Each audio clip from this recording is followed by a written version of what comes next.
Welcome back to my channel. শখের রান্নায় সব বন্ধুদের অনেক অনেক স্বাগতম। তো বন্ধুরা, স্ন্যাক্স তো অনেক খেয়েছেন। আজ আপনাদের জন্য ভিন্ন স্বাদের একটি এতটা হেলদি স্ন্যাক্স নিয়ে আসবো, যেটা বাচ্চা থেকে বুড়ো সবাই কিন্তু চেয়ে খাবে। আর যে উপকরণ দিয়ে এই স্ন্যাক্সটা তৈরি করেছি সেটা কিন্তু সচরাচর সবাই খেতে চায় না। এখানে এক বাটি চিড়ে আছে, দেখুন চিড়েরা, বিশেষ করে বাচ্চারা, এখনকার বাচ্চারা তো খেতেই চায় না। এক বাটি চিড়ে, পাতলা চিড়েটা নিতে হবে। আর এখানে ডিম আছে সিদ্ধ, আলু সিদ্ধ, পেঁয়াজ কুচি, আদা কুচি, রসুন কুচি, আম আছে, কাঁচা লঙ্কা কুচি, ধনেপাতা কুচি। আমটা টক মিষ্টি ঝাল এই ফ্লেভারেই কিন্তু হবে। এখানে প্রথমে চিড়েটা আমি একটু ধুয়ে নেব, কারণ বাইরের চিড়ে প্রচুর নোংরা থাকে, দেখবেন কত ঘোলা জল বেরোয়। এই জলটা ধুয়ে চিড়েটা প্রথমে একটু ঝেড়ে নিতে হবে, মানে অনেক ধুলো বালি, তারপর মানে যে ধানের খোসা থাকে সেগুলো ঝেড়ে নিতে হবে। ভালো করে ঝেড়ে নিয়ে তারপর কিন্তু একদম জলে, ভাসন্ত জলে চিড়েটা ধুয়ে তুলে নিতে হবে। আর এই উপকরণগুলির মধ্যে আছে, আবার বলে দিচ্ছি, পেঁয়াজ, ধনেপাতা কুচি, আম আছে, লঙ্কা কুচি, রসুন কুচি, আদা কুচি। এইবার গ্রেট করে নেব আলুটা আর ডিমটা। এইভাবে গ্রেট না করলে কি হবে, আমি যদি চটকে দিই তাহলে একদম আঠা আঠা হয়ে যাবে আর এটা ভালো হবে না। কিন্তু গ্রেট করে দিলে এই স্ন্যাক্সটা খুব সুন্দর হবে। আর স্ন্যাক্সটা হবে টক মিষ্টি ঝাল, মানে তিনটে ফ্লেভার থাকবে এই চিকেনটায়, সরি, এই কী বলে, এই স্ন্যাক্সটায়। তা চিড়ে আমরা নর্মালি বড়রা খাই, কিন্তু এখনকার যেসব বাচ্চারা তারা কিন্তু একদম খেতেই চায় না। তাই এইভাবে যদি চিড়ে দিয়ে এরকম হেলদি খাবার তৈরি করে দিই তাহলে কিন্তু খুব একটা খারাপ হয় না।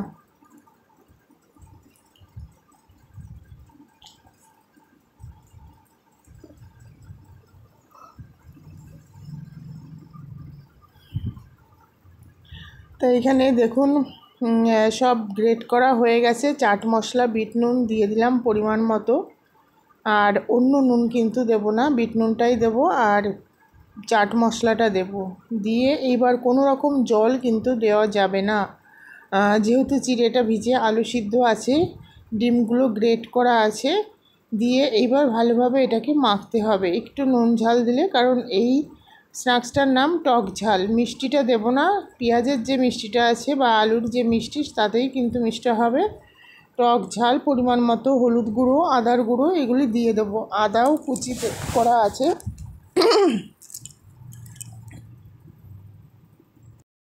ভালোভাবে এটাকে মেখে নেব, খুব একটা মানে একদম প্রেস করে করে চটকাবো না, আলতোভাবে, যাতে সমস্ত উপকরণগুলি খুব ভালোভাবে মিক্সড হয়ে যায়।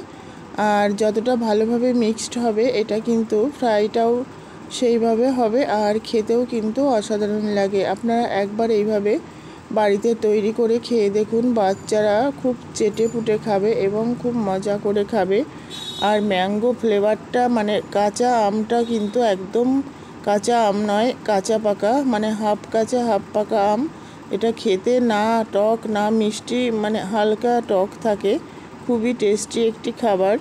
তাই এইভাবে দেখুন এটাকে ভালোভাবে মাখা হয়ে গেছে, সমস্ত উপকরণ খুব ভালোভাবে মিক্সড হয়ে গেছে। এবার এটাকে শেপ দিতে হবে। শেপটা নিজেদের পছন্দ মতো দিতে পারেন। যদি এইভাবে আমি বাচ্চাদের দিই, ওরা কিন্তু কখনোই খাবে না। তাই একটু ডিজাইন করে বা ওদের মনের মতো করে দিলে কিন্তু বাইরের যে খাবারগুলো, ফাস্ট ফুড, ওরা কিন্তু খাওয়ার কথা মাথাতেই আনবে না। একটা শেপ দিয়ে আপনাদের দেখাচ্ছি।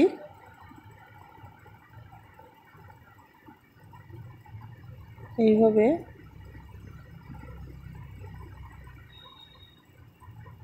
এভাবে প্রেস করে আমি বাকিগুলো তৈরি করে নেব। তো দেখুন খুব সুন্দরভাবে বাকিগুলো তৈরি হয়ে গেছে।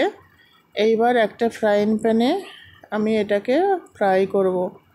আর ফ্রাই করার পর আপনারা যে কোনো জিনিস, স্যালাড বা মেয়োনিজ বা মানে কি বলবো, টমেটো সস যে কোনো দিয়ে সার্ভ করতে পারেন। কিন্তু নর্মাল খেলেও কিন্তু খুব একটা খারাপ লাগবে না, ভালোই লাগবে।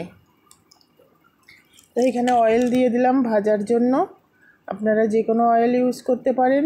প্রথমে তাওয়াটা খুব ভালোভাবে গরম করে নিতে হবে। গরম করে নিয়ে তারপর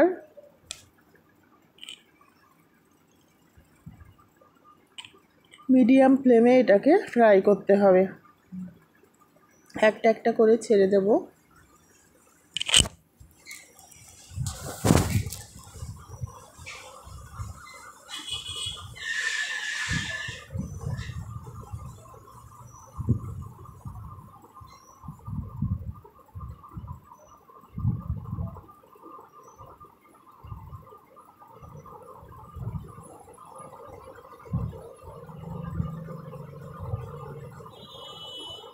দেখুন এইবার উল্টে দেবো। সবগুলি দেওয়া হয়ে গেছে। মনে হচ্ছে মাছের ডিম ভাজা।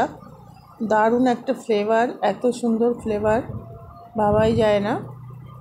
তা আপনারাও একবার এইভাবে চিড়ের এই রেসিপিটা তৈরি করে বাচ্চাদের দিন বা নিজেরাও খান, দেখবেন খুবই ভালো লাগবে। আর যদি আপনারা অয়েল দিতে না চান তারও একটা রেসিপি আমি দিয়ে দেব, একটু ওয়েট করতে হবে। তা আজকের এই চিড়ের রেসিপিটা কেমন লাগলো অবশ্যই কমেন্টস করে জানাবেন। নতুন বন্ধুদের উদ্দেশ্যে বলছি, যদি রেসিপি ভালো লাগে তাহলে চ্যানেলটি সাবস্ক্রাইব করে অল নোটিফিকেশান অন করে রাখবেন, যাতে নতুন নতুন রেসিপি আপলোড হলে সবার আগে আপনার কাছে নোটিফিকেশান যায়। আর পুরানো বন্ধুদের উদ্দেশ্যে বলছি, যারা আমার পরিবারে আছেন, আমার রেসিপি দেখেন নিয়মিত, সবাইকে অনেক অনেক ধন্যবাদ। ছোটোদের আমার ভালোবাসা, বড়দের প্রণাম। তা দেখুন কালারটা জাস্ট অসাধারণ এসছে। তো এইভাবে একটা পেপারের উপর আমি এই স্ন্যাক্সগুলোকে তুলে নেব উল্টে পাল্টে দিয়ে। আর গরম গরম সার্ভ করব। এটা আপনারা শুধু শুধু খেতে ভালো লাগবে, যেহেতু ঝাল, নোনতা এবং টক আছে সঙ্গে। তাছাড়া টমেটো সস, স্যালাড বা মুড়ির সঙ্গে বা মেয়োনিজ দিয়েও খেতে পারেন। এইভাবে তেলটা আমি চারিদিকে সরিয়ে দিয়েছি। তেলটা কিন্তু মানে মিডিলে চলে যাবে। তারপর এটা স্ন্যাক্সগুলো তুলে নেব। একটু গ্যাসের ফ্লেমটা হাইতে করে দেবো। আর স্ন্যাক্সগুলো তোলা হয়ে গেলে তারপরে গ্যাসটা অফ করে দেবো। তাহলে যে তেলটা, এক্সট্রা তেলটা, সেটা কিন্তু সব স্ন্যাক্স থেকে বেরিয়ে এইখানে সব লোড হবে। তো আজকে চিড়ের এই অভিনব রেসিপিটা কেমন লাগলো অবশ্যই আপনারা কমেন্টস করে জানাবেন। আর নতুন বন্ধুদের উদ্দেশ্যে আবার বলছি, যদি রেসিপি ভালো লাগে তাহলে চ্যানেলটি সাবস্ক্রাইব করে এগিয়ে নিয়ে যাওয়ার চেষ্টা করুন। তাহলে আমিও মোটিভেটেড হব আপনাদের আরও নিত্য নতুন রেসিপি আপনাদের উপহার দেওয়ার। সবাই খুব ভালো থাকবেন, সুস্থ থাকবেন, সুরক্ষিত থাকবেন। আর এই গরমে সবাই কিন্তু খুব সতর্কর সঙ্গে থাকবেন। Tata, bye bye. আবার দেখা হবে নতুন কোনো রেসিপি নিয়ে।